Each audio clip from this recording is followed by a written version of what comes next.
하나님 말씀은 히브리서 13장 10절부터 16절까지입니다. 우리에게 제단이 있는데 장막에서 섬기는 자들은 그 제단에서 먹을 고난이 없나니 이는 죄를 위한 짐승의 피는 대제사장이 가지고 성소들에 들어가고 그 육체는 영문 밖에서 불사름이라. 그러므로 예수도 자기 피로써 백성을 거룩하게 하려고 성문 밖에서 고난을 받으셨느니라. 그런즉 우리도 그의 치욕을 짊어지고 그를 향하여 영문 밖으로 나아가자. 왜냐하면 우리가 여기에는 영구한 도성이 없으므로 장차 올 것을 갈망하나니, 그러므로 우리는 예수로 말미암아 항상 찬양의 제물을 하나님께 드리자. 이는 그 이름을 증언하는 입술들의 한 열매니라. 오직 선을 행함과 서로 나눠주기를 잊지 말라. 하나님은 이 같은 제물들을 기뻐하시느니라. 아멘. 오늘 말씀을 가지고 성도들의 3종 제물 리스트란 제목으로 하나님 말씀을 상고하겠습니다.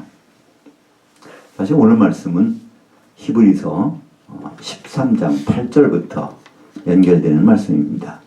히브리서 13장 8절에는 우리가 잘 아는 대로 예수 그리스도는 어제나 오늘이나 영원토록 동일하시다 라는 말씀이 있습니다. 그래서 우리가 보통 예수 그리스도는 항상 동일하시다 이렇게 생각을 하지만 원문의 내용을 보면 예수님이 그리스도라는 사실은 이것은 어제나 오늘이나 영원토록 변함없다는 뜻입니다. 예수 그리스도라는 말은요, 예수는 이름이고 하나님의 이름이고요, 그리스도는 그의 직임을 나타냅니다. 원래 예수라는 단어는요, 여호와가 구원하신다, 구원하시는 여호와를 줄여서 만든 말입니다. 구약에서는 여호수아, 그것이 헬라말로 바뀌어서 예수가 된 것이죠. 어떤 분은 말씀합니다. 신약성경에는 어떻게 여호와가 없을까? 신약성경에 오히려 더 여호와가 더 많이 나타나고 올 수 있죠. 구원하시는 여호와, 예수라는 이름이 많이 있습니다. 근데 여기서 그리스도라는 것은요, 그분의 이름이 아니라 직임입니다. 우리가 어떤 회사에서도 과장도 있고 계장도 있고 부장도 있고 그다음에 이사, 이렇게 임원들이 있습니다. 하는 일마다 다 일이 다르죠. 그래서 그리스도라고 하는 것은 기름을 발려졌다라는 뜻이고요. 원래 기름을 발라서 세운 사람들은 구약에 세 종류의 사람이 있습니다. 선지자가 기름을 발려져 있고요, 왕을 또 기름 발려 세웁니다. 그 대제사장을 기름 발려 세우는데요, 히브리서에서 나오는 이 그리스도는 대제사장을 말씀하고 있습니다. 그러니까 예수님은 대제사장이시고 그분은 제물 가지고 바로 하나님을 만나러 가시는 분이라고 설명을 하고 있죠. 근데 이 대제사장이 들고 들어가는 제물, 이 제물을 준비하는 사람들을 성경에서는 제사장들이라고 합니다. 구약의 제사장들은 레위인들로 세워졌습니다. 신약의 제사장들은 바로 성도들입니다. 요한계시록 1장 6절에 보면 하나님의 종들, 성도들을 제사장으로 삼으셨다고 말씀하고 있죠. 그렇다면 우리가 성도라면 말이죠, 정말 제사장 일을 하고 있을까요? 제사장은 계속해서 제물을 만들어가고 있는 사람입니다. 그 제물은 대제사장이신 주님이 사용하실 것이죠. 오늘은 바로 이 제물들에 대해서 우리에게 말씀해주고 있습니다. 오늘 특별히 히브리서 13장에서 나오는 이 제사는 속죄제를 말씀하고 있습니다. 제사에는 여러 종류가 있지만 그 중에서 속죄제의 제사법을 가지고 우리에게 말씀하고 있는 것이죠. 이 속죄제에서는 대제사장이 그 피를 가지고 지성소에 들어가고 그 다음에 거기서 나온 모든 고기들은 그 육체는 영문 밖으로 나와서 불태워버립니다. 다른 예를 들어서 화목제 같은 경우는요, 피는 하나님께 드리고 그 고기는 바로 제사장들과 거기에 함께한 사람들이 같이 먹는 것이죠. 그러나 이 속죄제의 경우는 먹을 수가 없습니다. 그것은 영문 밖으로 가지고 나가야 되는 것이죠. 예수님은 이 모든 제사를 한꺼번에 이루셨습니다. 십자가를 지실 때 예수님은 사실 영문 밖으로 나가셨죠. 그래서 영문이라고 하는 것은 진지를 얘기합니다. 예, 정확히 말하면 예루살렘 성 안을 영문이라고 그러고요. 그 바깥을 이제 영문 밖이라고 그러죠. 예수님은 영문 밖에 가서 골고다 언덕은 영문 바깥에 있거든요. 거기 가서 십자가를 지셨습니다. 근데 예수님이 십자가를 지실 때 어떤 일이 벌어졌죠? 마태복음 27장 51절에 보면 바로 예수님이 십자가 지실 때 성전에 있는 예루살렘 영문 안에 있는 성전에 있는 성소와 지성소에 있는 휘장이 위로부터 아래로 둘로 갈라진 것을 말씀하고 있습니다. 예수님이 그 피가 바로 이 성전 안을 통과했다는 것을 말씀하고 있죠. 그러니까 예수님의 피는 이제 대제사장이 가지고 지성소에 들어갔는데, 그럼 예수님의 그 몸, 그 고기는, 그 육체는 영문 밖으로 나가야 된다는 것이죠. 이제 그것이 우리 제사장들이, 성도들이 가지고 있는 일입니다. 성경에는요, 그리스도의 고난이라는 말이 나옵니다. 오늘도 그리스도의 그 치욕을 말씀하고 있는데요. 그리스도의 고난을 우리는 예수님이 십자가를 지셨으니까 나도 십자가를 져야지. 그래서 필리핀 같은 데서는요, 부활절 때 실질적으로 그런 일을 매번 한다고 그러죠.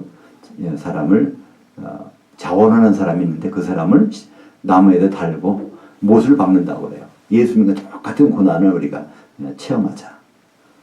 근데 성경에서는요, 그리스도의 고난을 우리가 참여하는 걸 그렇게 말씀하지 않습니다. 골로새서 1장 24절과 25절에 보면요, 사도 바울은 말합니다. 그리스도의 남은 고난을 내 육체에 채우노라. 그러면서 연결해서 말씀이 나를 교회의 일꾼 삼으신 것은 바로 하나님의 그 말씀을 이루도록 하기 위해서 나는 교회의 일꾼을 삼았다 얘기합니다. 그리스도의 고난이라는 것은 그리스도께서 이제 남겨놓으신 고난입니다. 사실 예수님의 고난은요, 십자가에서 다 끝내셨어요. 다 이루어졌다 말씀하셨어요. 여전히 그리스도의 고난은 그리스도께서 우리에게 남겨주신 고난, 그것은 그리스도의 교회, 예수님의 교회를 세우는 것입니다. 마태복음 16장 18절에 보면 너는 베드로라 내가 이 반석에 내 교회를 세우리니 하는 말씀이 나옵니다. 예수님은 자기 교회를 세우시겠다고 말씀하셨는데 예수님이 이 땅에 계신 동안은 교회를 세운 적이 없습니다. 왜 안 될까요? 교회가 이루어지기 위해서는 성령께서 오셔야 되는데 성령께서 오시려면 그분은 가실 수밖에 없잖아요. 내가 가는 것이 너에게 유익이라. 내가 가지 아니하면 그분이 오시지 아니할 것이고 내가 가면 바로 성령께서 오시리니. 그래서 예수님은 내 교회를 세운다고 하셨는데 결국은 그분은 그것을 우리에게 남겨주셨죠. 대제사장이 할 일은 바로 제물 드리고 가시는 것인데 이 제물 만드는 일만큼은 우리에게 남겨놓으셨다는 것입니다. 그것이 바로 교회를 이루는 일입니다. 오늘 말씀에 보면요, 바로 이 영문 밖으로 나가자 그러는데 14절에 보면 또 이런 말씀이 나옵니다. 왜냐하면 우리가 여기에는 영구한 도성이 없으므로 장차올 것을 갈망하나니. 그래서 영구한 도성이라는 것은 도시로 된 성, 예루살렘 성을 얘기합니다. 이 지상에 있던 예루살렘 성은 이건 영구한 것이 아니라는 것이죠. 우리에게 있는 영구한 성이 있는데 요한계시록에서는 그것을 새 예루살렘이라고 말합니다. 이 새 예루살렘은 어떻게 구성됩니까? 요한계시록 내용을 보면 교회들이 완성된 것이 어린 양의 신부가 새 예루살렘이고 어린 양의 신부가 일단은 교회로서 출발하는 것을 볼 수 있습니다. 그래서 영문 밖으로 나간다는 것은요, 바로 새 예루살렘을 향해서 나간다는 것입니다. 이곳에는 새 예루살렘이 없기 때문에 그곳을 가는 방법을 오늘 히브리서 기자는 우리에게 소개하고 있는 것입니다. 그래서 15절과 16절은 바로 이 영문 밖으로 나가는 길, 새 예루살렘을 향하여 나가는 길, 그 길에 대해서 우리에게 말씀하고 있는 것이죠. 이 세 가지가 첫째, 둘째, 셋째. 그래서 오늘 제목을 성도들의 3종 제물 리스트라고 이렇게 제목을 정하게 된 연유입니다. 첫째 제물은 찬양의 제물입니다. 오늘 여기 나오는 찬양이라는 단어는 아이네시스라는 단어를 사용합니다. 이건 보통 헬라어에서 찬양하면 아이노스라는 단어를 사용합니다. 히브리 말로는 할랄이라는 단어를 사용하죠. 이것은 하나님을 자랑하고 뽐낸다는 뜻입니다. 여기서는 아이노스 대신에 아이네시스라는 단어를 사용했습니다. 이것은 그 성격을 좀 더 강조하는 것입니다. 하나님을 자랑하고 뽐내고 칭송한다는 걸 자랑하는 것이죠. 근데 이 찬송, 그것을 그래서 찬송과 구분하기 위해서 이것은 찬양이라는 말로 좀 번역을 좀 바꿔놨습니다. 찬송이라고 하는 아이노스와 여기서 나오는 아이네시스 찬양이라는 걸 좀 더 구분하기 위해서. 왜냐면요, 15절에 보니까 그러므로 우리는 예수로 말미암아 항상 찬양의 제물을 하나님께 드리자 이렇게 말씀합니다. 그래서 예수님으로 말미암아 이러는 어떤 일이 있다는 거예요. 예수님으로 말미암아 된 일이 무엇입니까? 그것은 바로 그분의 은혜죠.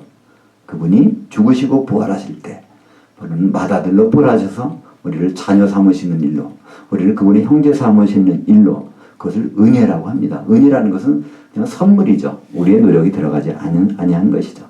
그래서 우리의 찬양은, 우리가 하나님을 자랑하고 뽐내는 것은요, 예수로 말미암아 되는 것이지 다른 것으로 되는 것이 아닙니다. 우리는 다른 것으로 될 수도 있어요. 근데 가끔씩은 할 수 있습니다. 어떤 일이 잘 될 때 하나님을 찬양합니다. 또 세상 일들이 가지고 또 이 천지 만물이 아름답게 진 걸 가지고 하나님을 찬양할 때도 있어요. 그러나 오늘은 특별히 예수로 말미암아 찬양하는 것, 이것을 제물이라고 합니다. 우리는 보통 찬양을 할 때 노래를 생각합니다. 이 찬양이라는 것은, 노래는 그 중에 하나입니다. 노래가 될 수도 있고요. 그는 악기로 연주할 수도 있고요.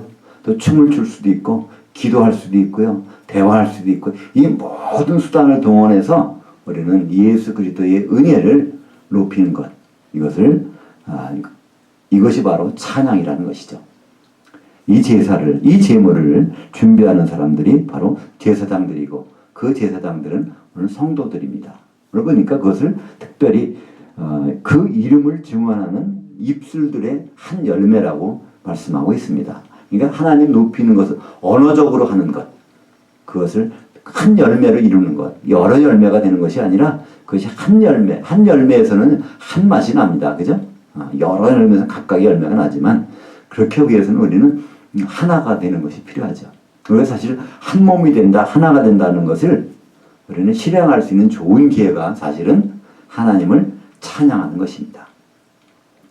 우리가 어떤 찬양을 부를 때 우리는요, 다른 생각할 수 없잖아요. 그죠? 그 가사를 똑같이 발음해야 됩니다. 그걸 똑같이 따라가고요. 똑같이 하나님을 생각할 수밖에 없어요. 그러니까 우리가 한 몸을 이루는 가장 좋은 방법, 하나님을 높이는 가장 좋은 방법이 바로 하나가 찬양인 것이죠. 이렇게 될 때 우리는 하나가 될 수가 있습니다. 로마서 12장 1절에 보면요. 그러므로 형제들아 내가 하나님의 모든 자비하심으로 너희를 권하노니 너희 몸들을 하나님이 기뻐하시는 거룩한 한 산 제물로 드리라. 이는 너희가 드릴 합당한 예배니라. 이런 말씀이 있습니다.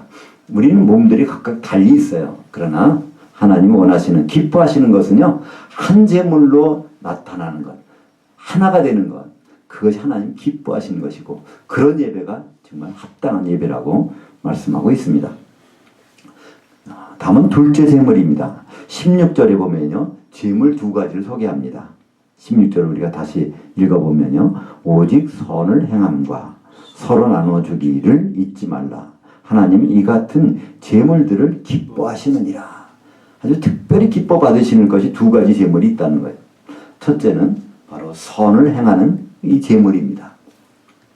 여기서 선이라고 하는 것은요, 줄여서 선행이라고 할 수 있습니다.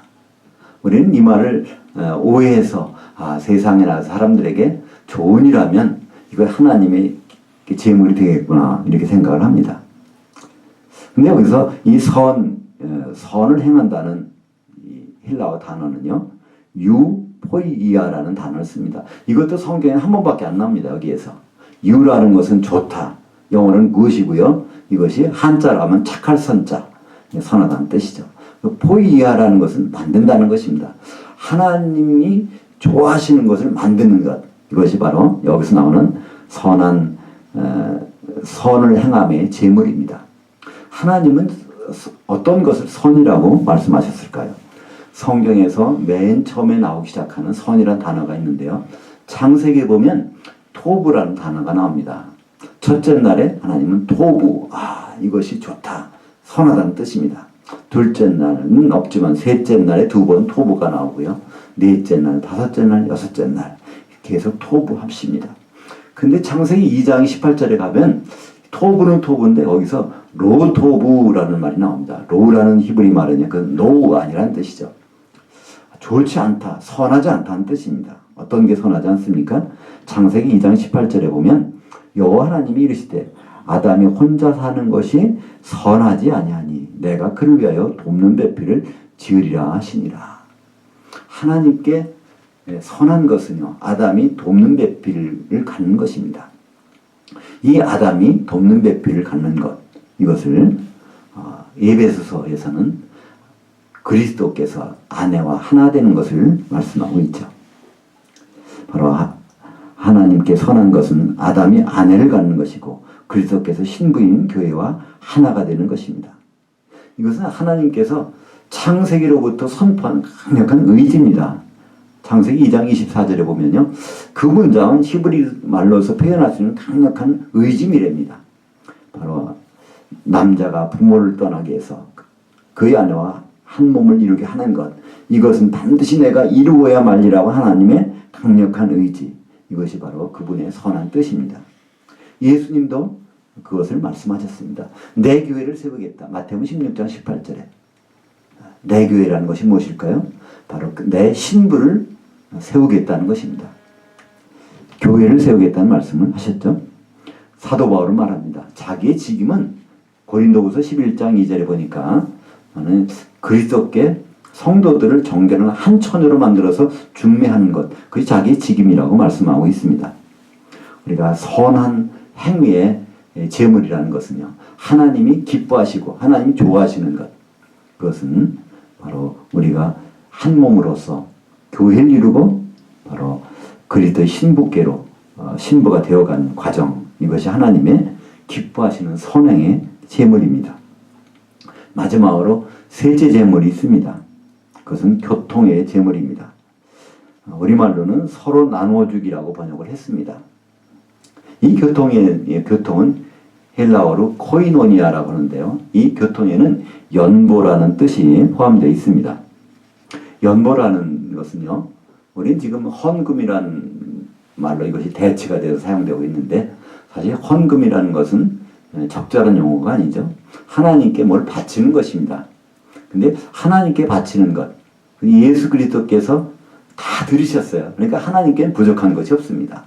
그래서 성경에서는 헌금이라는 단어를 쓰지 아니하고 다 연보라는 단어로 사용하고 있는데, 이 연보는 버릴 연자, 보충할 번자, 내게 있는 걸 버려서 그 옆에 있는 사람을 보충해 준다는 뜻이죠.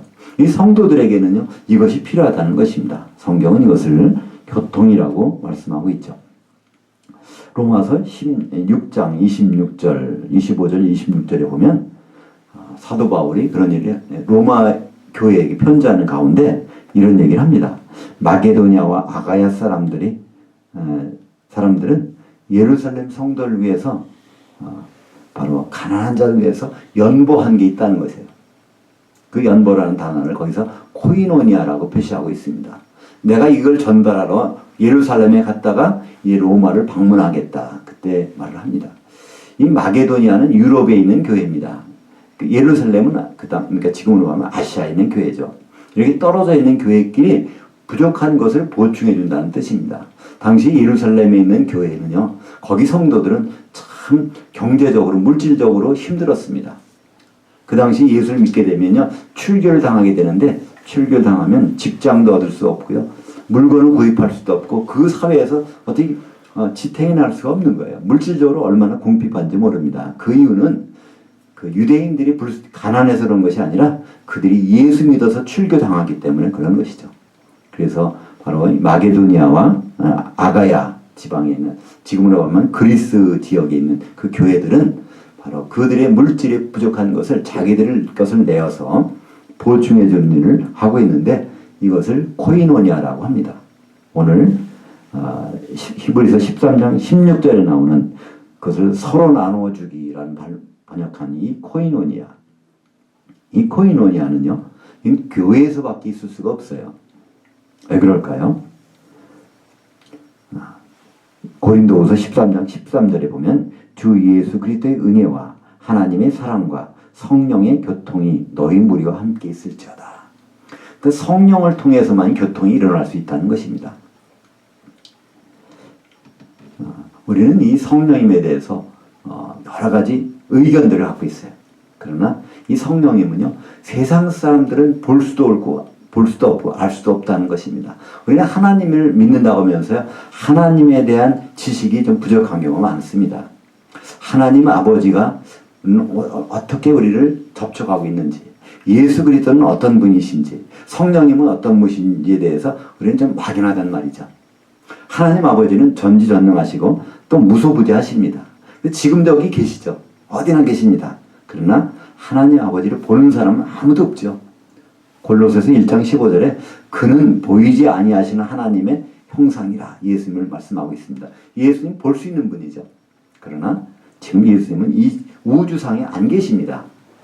성령님을 보내주시기 위해서 그분은 하늘 보좌로 가셨기 때문에 여기 안 계시죠. 그렇다면 성령님은 어디 계실까요? 아무 데나 계실까요? 그렇지 않습니다. 세상 사람들은 그 성령을 알지도 못하고 보지도 못한다고 말씀하고 있죠. 로마서 요한복음 14장 17절에 그렇게 말씀하고 있습니다. 세상은 저를 보지도 못하고 알지도 못하나 바로 성령께서는 너희와 지금 함께 거하시며 너희 안에 계시겠습니다. 말씀하고 계십니다. 그렇기 때문에 바로 이 교회 안에서만 참다운 교통이 일어납니다. 성령께서 교통하지. 사실 우리는 우리끼리 서로 물질을 주고받는 거 그건 아무 의미가 없어요. 성령의 감동을 따라서 우리는 한 몸이기 때문에 그래서 물질을 주고받는 것입니다. 어떤 물은요 항상 이 평행을 유지하게 돼 있어요. 높은 데 물은 낮은 데로 흘러가게 됐고요. 낮은 데 있는 물은요 높이를 맞추게 돼 있습니다. 항상. 그것은 성령 안에서 가능한 것이죠. 사랑하는 성도 여러분, 우리 성도들은 다 제사장들입니다. 우리 주님은, 우리가 주님이라고 부르고 있는 그 주님은 대제사장이세요. 대제사장은요, 그분이 필요한 게 있습니다. 제물을 반드시 가지고 지성소까지 들어가야 되는 것이죠. 제물이 준비되지 않으면 대제사장은요, 절대로 지성소에 못 들어갑니다. 근데 그 제물 준비하는 역할이 바로 제사장에게 있다는 거예요. 우리는 성도들은 다 제사장들입니다. 우리는 지금 무엇을 하고 있습니까? 주님을 위해서 제물을 준비할 때입니다. 그 제물은 오늘 세 가지로 소개합니다. 첫 번째는 찬양의 제물, 두 번째는 선행의 제물, 세 번째는 교통의 제물입니다. 찬양의 제물, 우리가 그분을 높이기 위해서 우리는 한 목소리로 한 마음으로 그분을 높여드려야 됩니다. 그래서 우리는 이렇게 모일 수밖에 없는 거예요. 그죠? 두 번째는 선행의 제물입니다. 세상적인 선행이 아니라 하나님이 기뻐하시는 것, 바로 돕는 대피를 세우는 것이 기뻐하신다고 할 때 우리는 한 몸을 이루는 것이 바로 하나님이 기뻐하시는 선행의 제물입니다. 그리고 마지막으로 바로 교통의 제물, 이것은 바로 성령 충만한 가운데 우리가 서로를 나눠줄 수 있는, 우리가 저 사람이 나와 어떤 관계가 있는가 이것을 지식으로 깨닫는 것이 아니라 우리 스스로가 그렇게 되어지는 것, 이것을 바로 교통의 제물이라고 합니다. 세상 사람들은 중요한 걸 꼭 할 때 리스트가 있어요. 얼마 전에 불행한 사건이 발생했죠. 그분은요 그 리스트를 가지고 8명의 리스트를 거다가 이렇게 적어놨어요. 그 사람들이 그러더라고요. 그 중에 한 명이라도 붙잡으면 자기는 살아난다. 그래서 그걸 동아줄로 생각했다는 거예요. 근데 마지막으로 8명이 다 그 기대에 어긋나자 그는 결국 스스로 목숨을 끊었다고 하는데요. 근데 우리에게는요, 오늘 중요한 제물 리스트가 있습니다. 이것은요, 주님이 오실 때 우리를 안전하게 구원에 이끄는 동아줄이 될 것입니다. 우리 제사장이라고 하면요, 성도라고 하면요, 지금 우리는 여전히 준비해야 됩니다. 찬양의 제물, 또 선한 행위의 재물, 그리고 이 교통의 재물, 그건 바로 교회 안에서 가능한 것들입니다. 기도하겠습니다.